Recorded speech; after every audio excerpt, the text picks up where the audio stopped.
everybody, and welcome to Taking Control, the ADHD podcast on True Story FM. I'm Pete Wright, and I'm here with Nikki Kinzer. Hello, everyone. Hello, Pete Wright. How you doing? Feeling good? Great. How are you doing? I'm good. How's your new year? New year is going great. Have you set a bunch of resolutions? Because we're gonna trash them all today. Nope. I did read an article, though, about vitamin D and the importance of vitamin D. And I did start taking vitamin D. But that has nothing to do with being in the new year. That has to do with me reading this article and saying, that's me, check. That's me, check. Thinking I probably need to get some more vitamin D in me. So I'll bet that we are going to be able to find a tie-in with our conversation today and your vitamin D. We might. I feel pretty good about it. Before we dig into this conversation, all about how we handle our transition to new year, we just want you to learn a little bit more about the show. You can head over to TakeControlADHD.com. You can get to know us a little bit better. You can lean in. You can listen to the show right there on the website or subscribe to our mailing list at TakeControlADHD.com. We'll send you an email each week when every time a new episode's released. You can connect with us on Facebook or Instagram or Pinterest at Take Control ADHD. But to really connect with us, join us in the ADHD Discord community. Super easy to jump into the general community chat channel. Just visit TakeControlADHD.com/Discord and you'll be whisked over to the general invitation and log in. And if you're looking for a little bit more, particularly if this show has ever touched you or helped you understand your relationship with ADHD in a new way, we invite you to support the show directly through Patreon. Patreon is listener-supported podcasting. With just a few dollars a month, you can help guarantee we continue to grow the show, add new features, and invest more heavily in our community. Visit patreon.com/the ADHD podcast to learn more. All right. Do we have any news? Yes, we have some news, Pete Wright. I am excited to share with the audience and let you guys know that we have a couple of coaching groups that we are going to be promoting here soon. You can go check them out at our website at takecontroladhd.com. Under our services, you will see a section there for group coaching. We are going to be doing our Overwhelmed with ADHD group again, which is a 6-week group that's going to be coming up. And we're also going to be doing a group with women and ADHD. So those are going to be on the site where you can put your name on our waiting list. And as soon as we have more information and more details, we will send an invite to you in your inbox. That's right. And waitlist people find out first. That's right. They get the nod first. So make sure you get on that waitlist. Available right now. Okay. So we talk about the new year. Yes.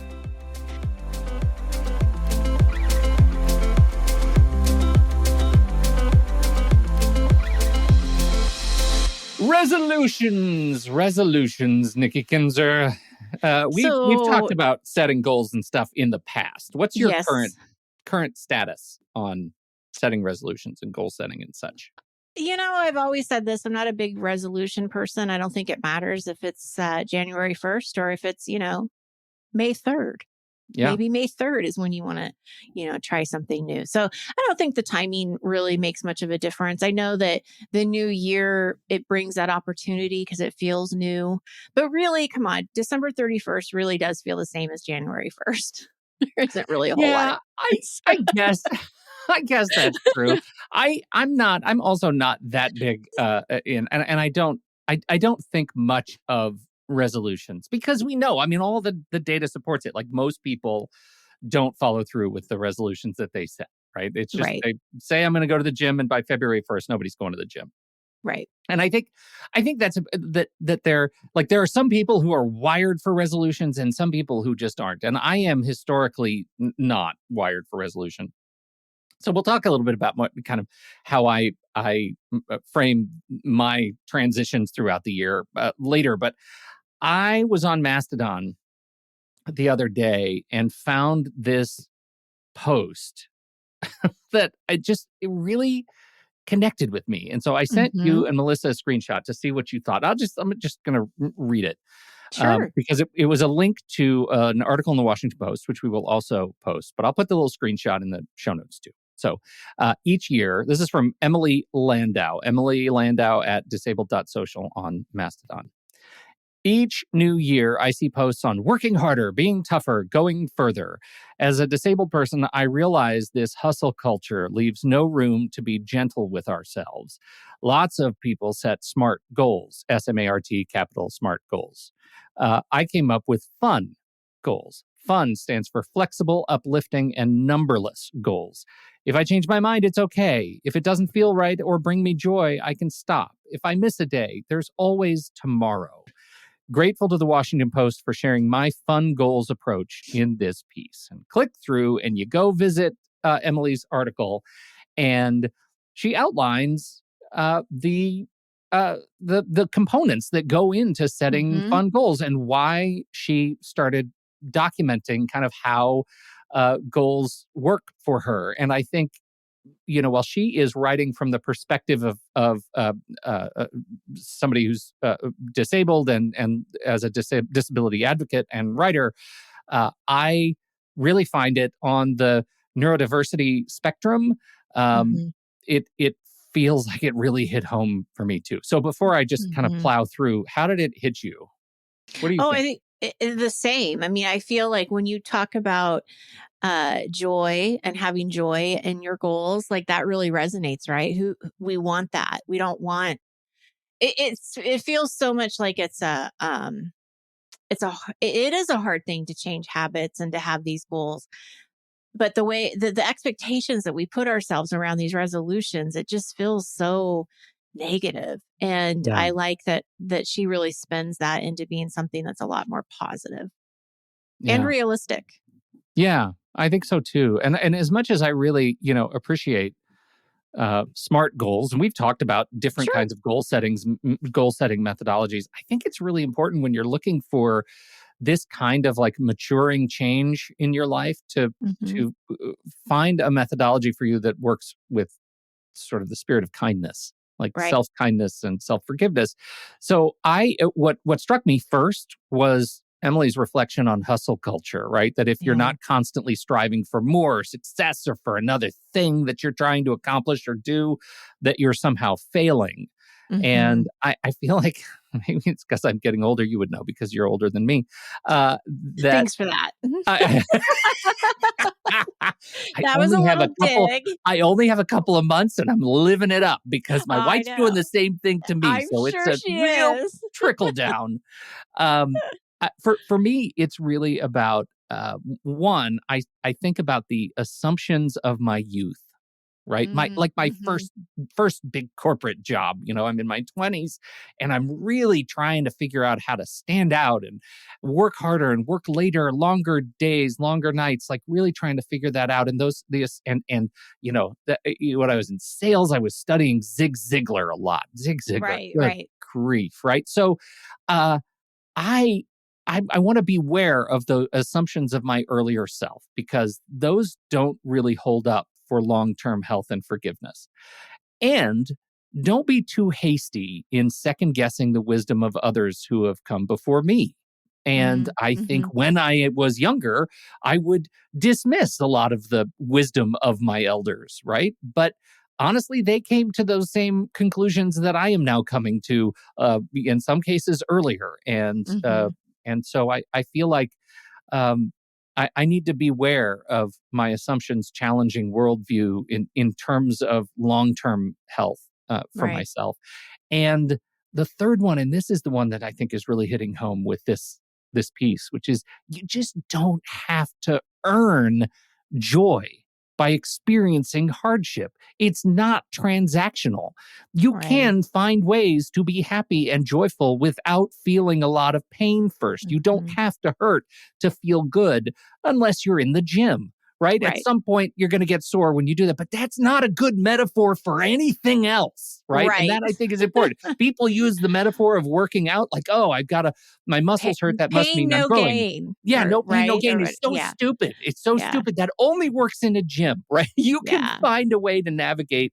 I really believe this. Like we can choose to navigate in a way that finds joy. And we aren't so hard on ourselves.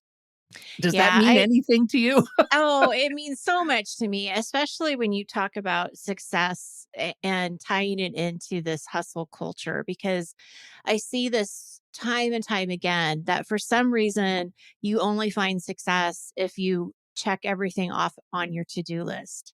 But Mhm. you never check everything off of your to-do list. So you never Right. feel success. And that is such a dangerous place because, um, first of all, you're not recognizing what you are doing and you're not, that you're just not even looking at it. You're just looking at everything that's left. So it's terrible for your own self-compassion and but if we can detach that you don't have to be hustling all the time to still be successful, and you don't have to earn joy by experiencing hardship.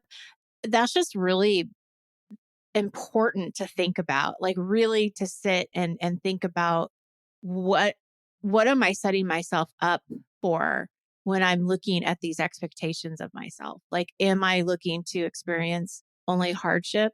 And that's the only way that I can get it. Um, or is it, the success piece is the only way I can feel successful is if I get all of this stuff done? I Mhm. don't know. It definitely resonates for Yeah, sure. I think so. And I think, so I figure let's just walk really quickly through Emily's, Yeah, she has these they're 7 good.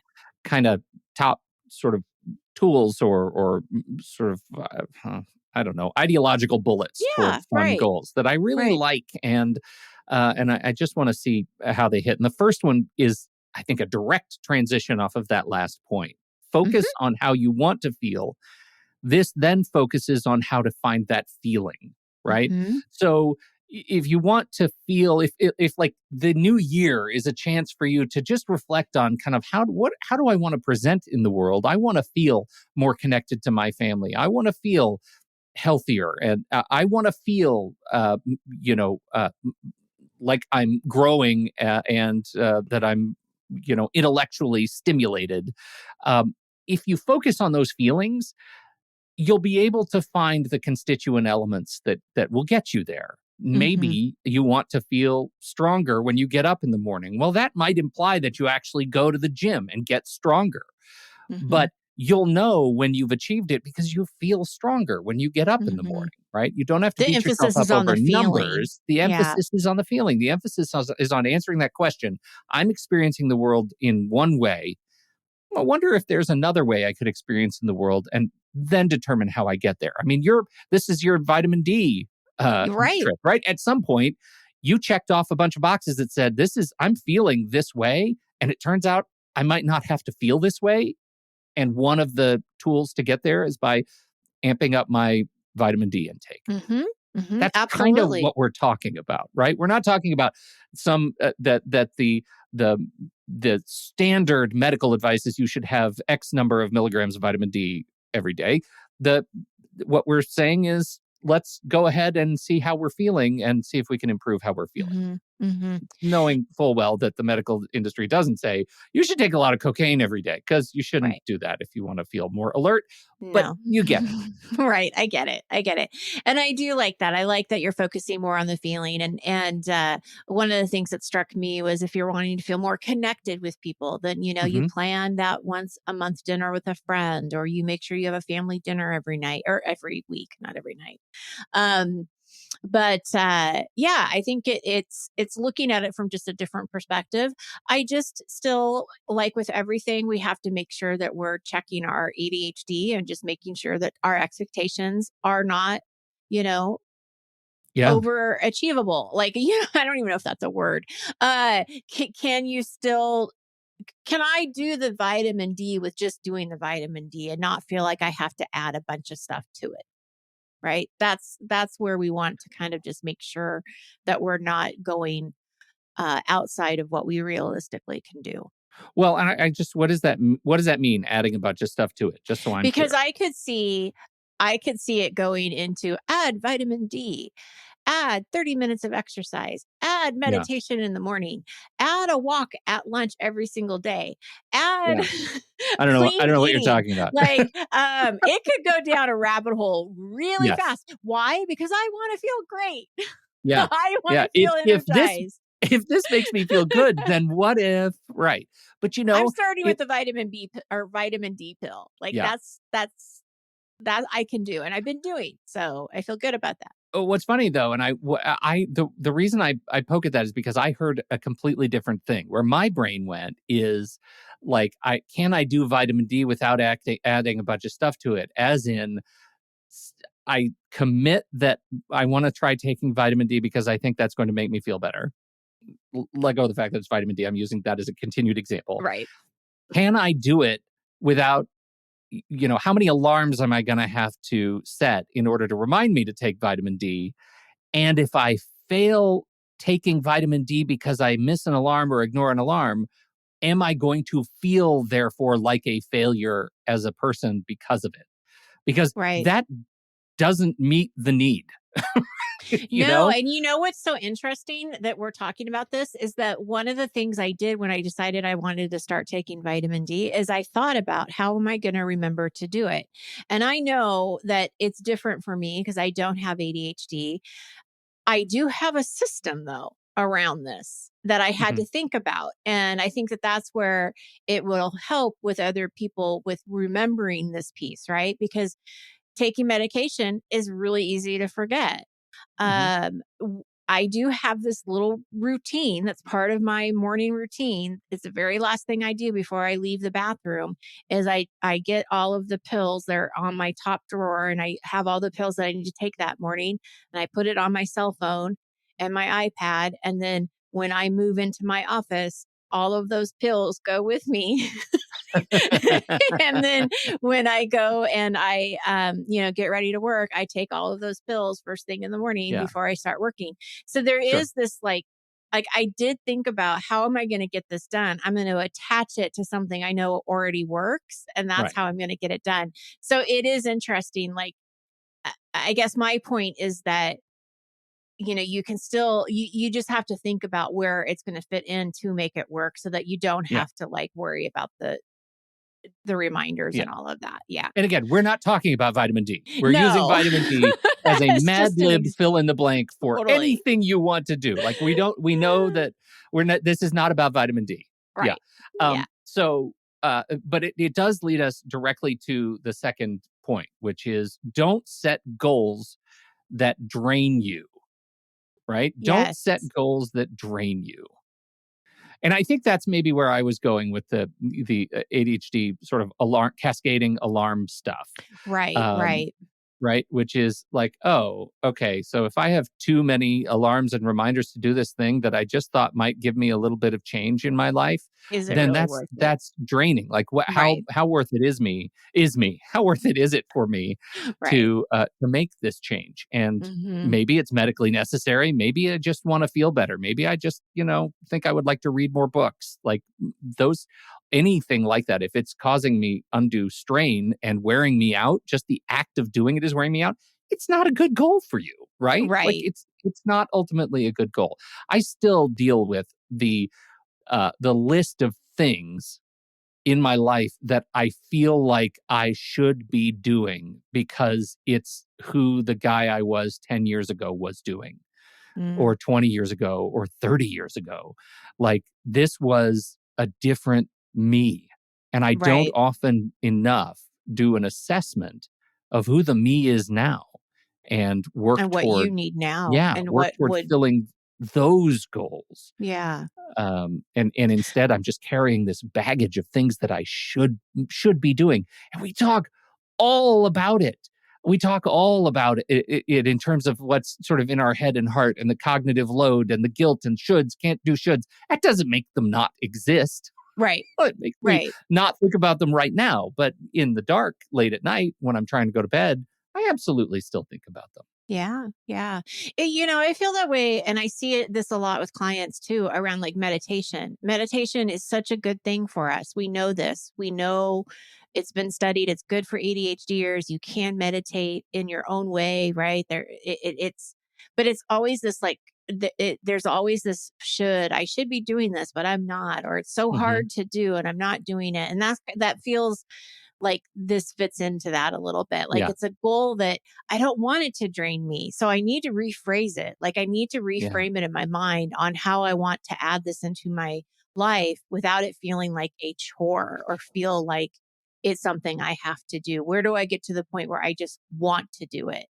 And Yeah. it is giving me the energy that I am craving. So Yeah. that's what resonated with that is and I have to think on that more. Like I think that there's more reflection there that has to be done about Yeah. why that might feel like a chore. How about number 3, avoid resolutions with number goals? I think this is hard in some respects, right? Because we're so number oriented. I'm going to lose Mm-hmm. 20 pounds. I'm going to Mm-hmm. exercise 30 minutes a day. I'm going to, like it's very easy to put a number in front of it. But I really like the idea because this is where she's talking about fun, which stands for flexible, uplifting, and numberless to guide her resolutions. And so it really goes back into reframing the conversation of, I want to add more movement in my life. Mm-hmm. That sounds a lot like healthier. Well, not healthier. I guess they're all healthy, but adding more movement in my life feels softer to me than exercising boot camp for 30 minutes Yeah. a Yeah. day. So I don't know. I mean, that it's, yeah, that's where I go with that. What do you think? Well, I agree with you. And speaking specifically of fitness, I think there's a thing that I have to let go of and work toward letting go of, which is that, it's hard to rally around a gym regimen for me that isn't ego based, right? Because Mhm. it was when I was in my 20s, I would go Sure. to the gym. It absolutely was. And I have to let go of the fact that going to the gym is not about trying to look like Chris Evans, right? Right. Going to the gym is about living a long and healthy life. And there are a lot of other ways to get physical activity in my life that I might attach more meaning to and lead to the same outcome. And so I don't have to go for, I want to be able to lift a certain number of pounds. I don't need to go No. to lose a certain amount of weight specifically. In my case, I have to change the way I think about this element of my life because it's part of the instruction manual for being a human being. Movement is important. And Mhm. I understand Mhm. that. I understand. I can internalize that, right? Mhm. Movement is important for being alive. And as long as I Mhm. want to be alive, I need to move. It's a condition. Yeah. Um, so that's an important thing for me is just reframing like how does movement fit into my space? I think that's a really good point. And in recent news, Lisa Marie Presley passed away Yeah. from a cardiac arrest. Um, I'm not sure the details myself. yeah, and I was reading the article about her, and then of course we had they were talking about how in women, especially like heart disease and heart attacks are like the number one killer.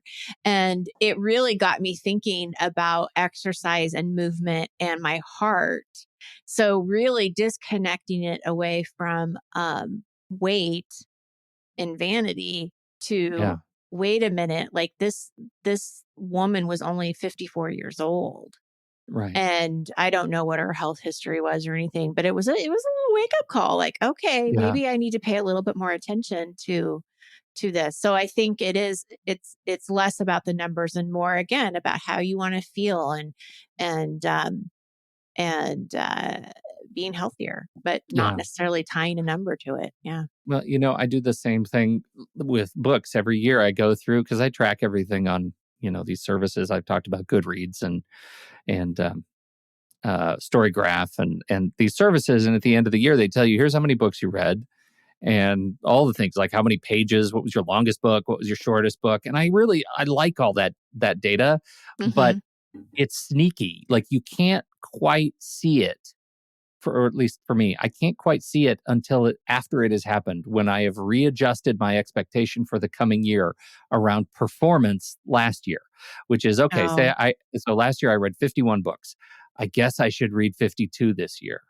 Mm. But Wow. that's bonkers. That's not It the is. point. Yeah, The point is, exactly.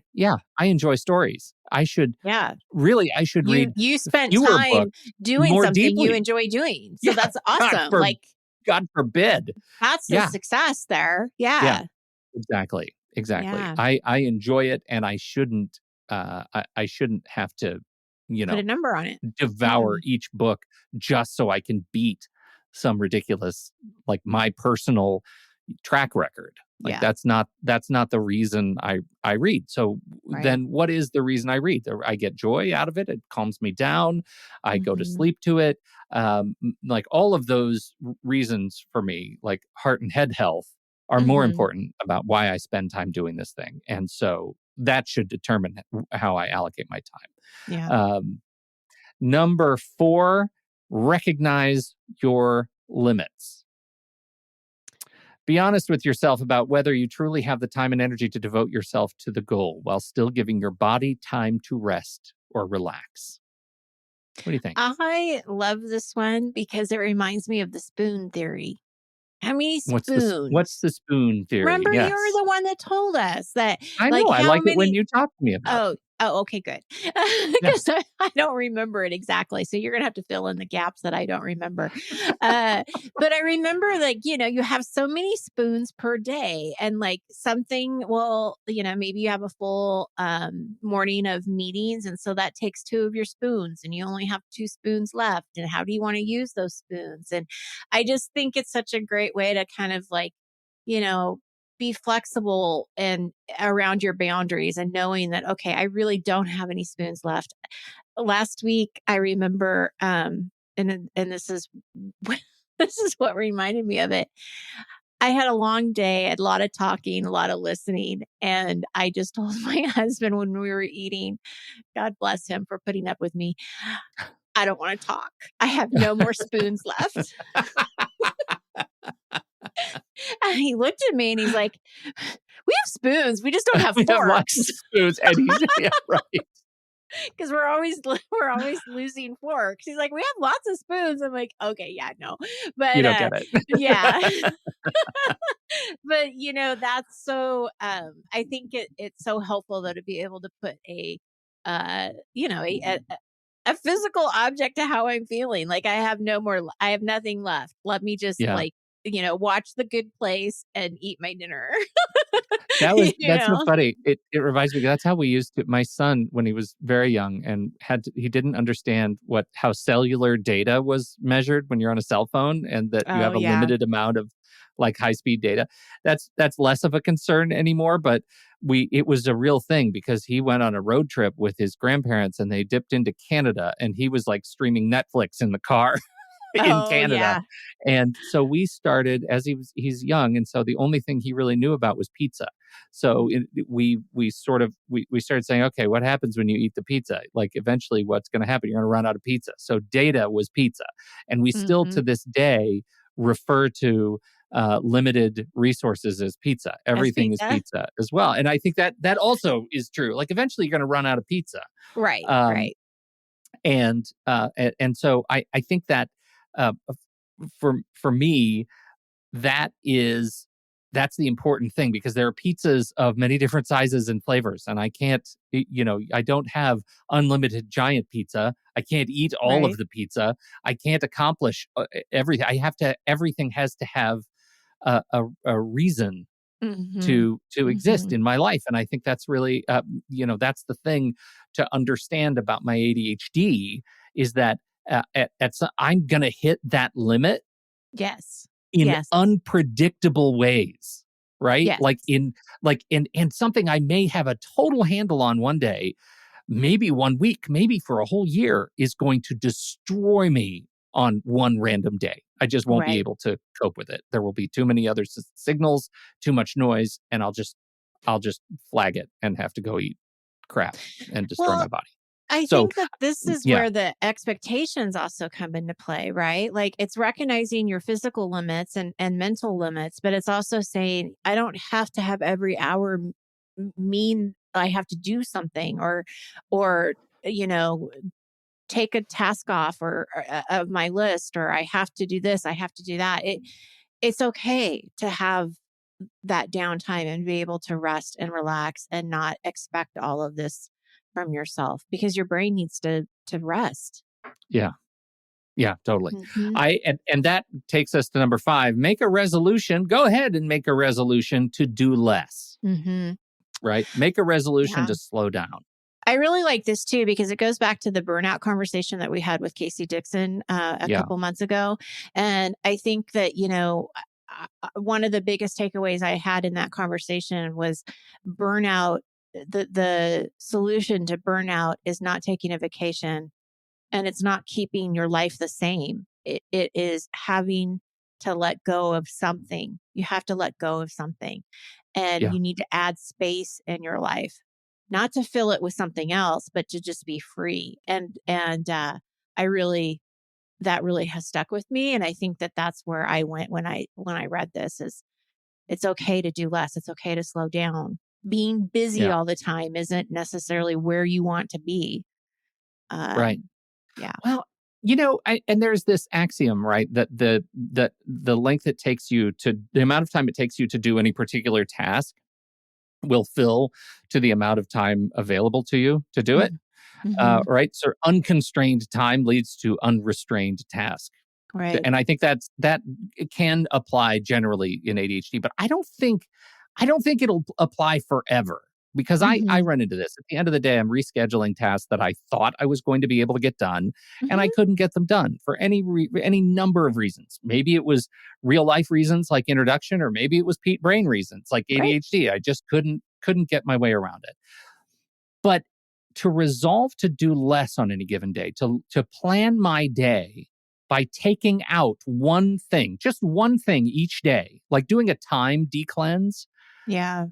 I think, and I haven't really tested this, but my hunch is eventually you'll run into the balance of number of things you can accomplish on any given day. My sense is eventually we can get there. Eventually we Mm-hmm. can find time.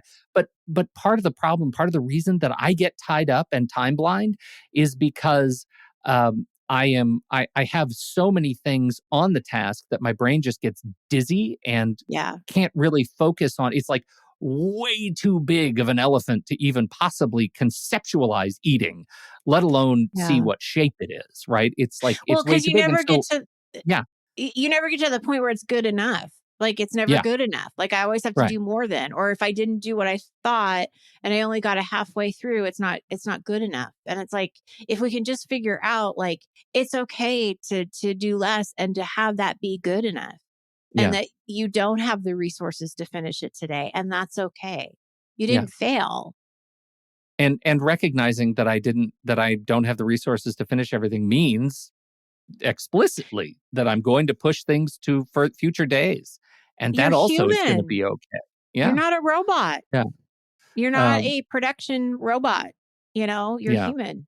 I do So, think that the other side of that is it leads to kind of how I've been thinking about the year, my year for a number of years now, which is around themes, which is around mhm, this sort of yearly theme. And one of my themes some time ago was I wanted to conscientiously approach things I feel strongly about, right? mhm. It was have fewer strong opinions about things, because so many I things remember you talking in about my that. life, yeah, they just didn't matter. I was getting Yeah. up in arms because it was important for me for some reason to be up in arms about stuff that just didn't matter. And so I really would stop and somebody would ask me a question. I would say, I don't have a strong feeling about that. You did it to me all the time, and I loved Yeah. it, because it was really good, because from my point of view, when you said that, I'm like, okay, he really doesn't have a strong feeling about it. But when you do have a really strong feeling about Yeah. it, then it's Right. like, You'll know it. then we need to talk about it. Like, this needs to be talked about then. But it was actually such a clear Yeah. way of communicating. Like, Yeah. okay, great. And then it made me think, like, do I really care about this? Maybe I don't really care about this. Maybe it's okay if we just let this go. You know? Totally. So, And you know what? You are not the only person to say that. Like, yeah, that has been a real appreciable change. When you yeah, tell people what you don't care about, they tend to listen more astutely when you yes. do. And that It's so matters. true. That matters. Right. Yeah. Oh, Yeah. I love So that. Well, that true. is a great reflection. I really appreciate that. So that's Yeah. kind of the thing. Like make a resolution to do less or to feel less strongly about the things that are giving you trouble, because maybe it Yeah. doesn't matter. Maybe it Maybe it doesn't. doesn't. That's Yeah. right. That's Anyway, right. number 6, view failure as an opportunity to reset. Yeah. I like this because it also goes into the growth mindset, right? We talk about growth mindset on the show. We've talked about fixed mindset. And that growth mindset is really saying, bring on the failure. It's all a learning opportunity. It's all Yeah. information that I'm gathering. It doesn't mean anything. And I think it's good to just be open to it and not worry about it. If it, don't be Yeah. attached to the outcome. Yeah. Right. Right. I like this, and I feel like viewing failure as an opportunity to reset is the sort of implied opposite is don't view failure as an opportunity to give up. Right. And Oh, say that that again. don't view failure as an opportunity to give up. Oh, that's really good. Well, I maybe it is. It's one of those things it's like attached itself to me, that this whole idea that, and it pairs nicely with her last point in this list, which is, spoiler, know that you can always quit, Yeah. but not every failure is an opportunity to quit, right? Not everything that you don't do successfully one day is an opportunity not to try it all the next day. The stuff Well, might matter to you. It might matter even if you yeah. don't do it successfully. I've been having this conversation with my son about just working toward something, right? Picking a discipline and studying it to the point of expertise and what that means to really be good at something, and then feel the success of doing it Mhm. well. That is a beautiful feeling in life, to have that. And it doesn't happen every day to everyone. Uh, No. Oh my gosh, my mind is just spinning on this because I see so many different ways it can go because you think about, not letting it be a reason to quit.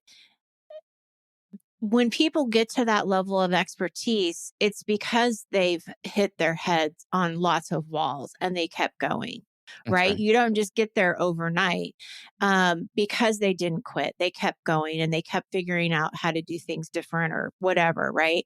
And so you're right. I'm just thinking in the sense of if you try a new system and it doesn't work, it don't let that stop you from trying something different or just tweaking it a little bit so that so it does work for you. Like there is this like fine balance between quitting because you really just don't care anymore. Like this, know Yes. that you can always quit, right? Give yourself permission to change your mind because at the beginning of the year, you may have had these really ambitious goals. And then February comes and you're like, yeah, I'm kind of changing my mind. Maybe not all of them have to happen at once. Like, let's change that focus. But no, it's just a really interesting thing that you've said that really does make you kind of sit and think about you want to be open to the opportunity and to grow and what that looks like. Um and when is it And okay to quit? recognize that yeah, some days you might not achieve what you thought you would, right? Yeah, And it's given, that's right? okay. I mean, Yeah. sure. Yeah.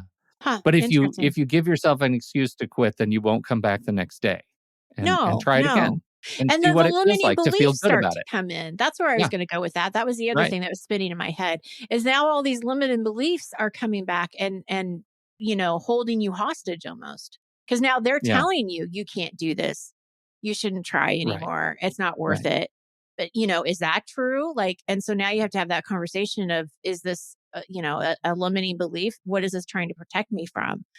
I still want Right. this. So I don't Yeah. want to quit. Like, yeah, very interesting. Good stuff. I guess in kind of wrapping it up, one of the reasons I reflected on this particular post was a really personal one, which is that I feel like I have made the last 15, 16 years of my career, 17 years of my career, picking up and doing the things that I find joyful. Like I quit a corporate job where I was like doing something for a big company and I was a cog, but I was in a good place, making good money, having benefits and retiring, all that stuff.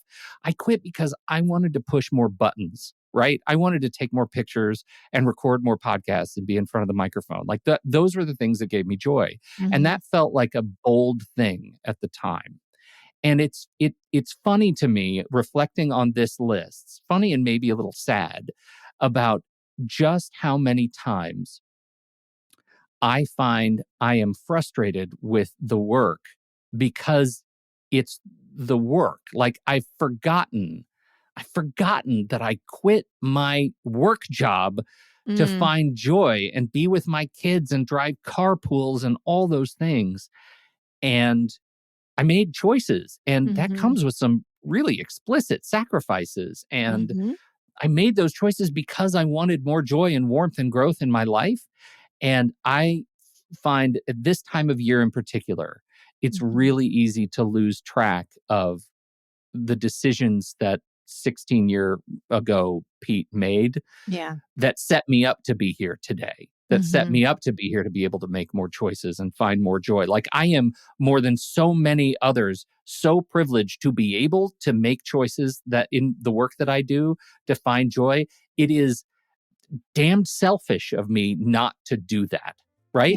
Yeah. It's like, it's not right not to take advantage of what I've been spending the last decade and a half building and doing so well at. Well, maybe sometimes not. Like it happens. It's like any other job, right? We've all tried stuff. And we've all tried stuff, and it doesn't work. But it's joyful. Like it's like remembering something we talk about all the time is.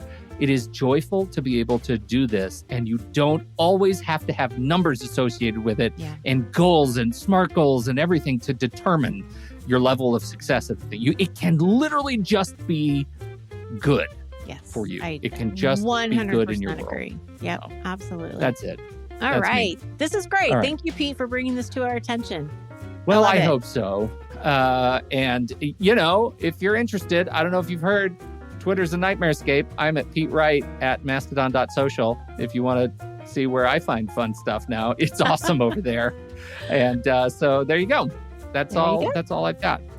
Check out that GPS or check out the open coaching, group coaching. Got to check out the group coaching on the website. Just get your name on the wait list. Don't forget. That's all. Yes, absolutely. Right. Thank you, Nikki. And thank you, everybody. We appreciate you for downloading and listening to this show. Thank you for your time and your attention. And don't forget, if you have something to contribute to the conversation, we're heading over to the Show Talk channel on our Discord server, and you can join us right there by becoming a supporting member at the deluxe level. On behalf of Nikki Kinzer, I'm Pete Wright, and we'll see you next week right here on Taking Control, the ADHD podcast.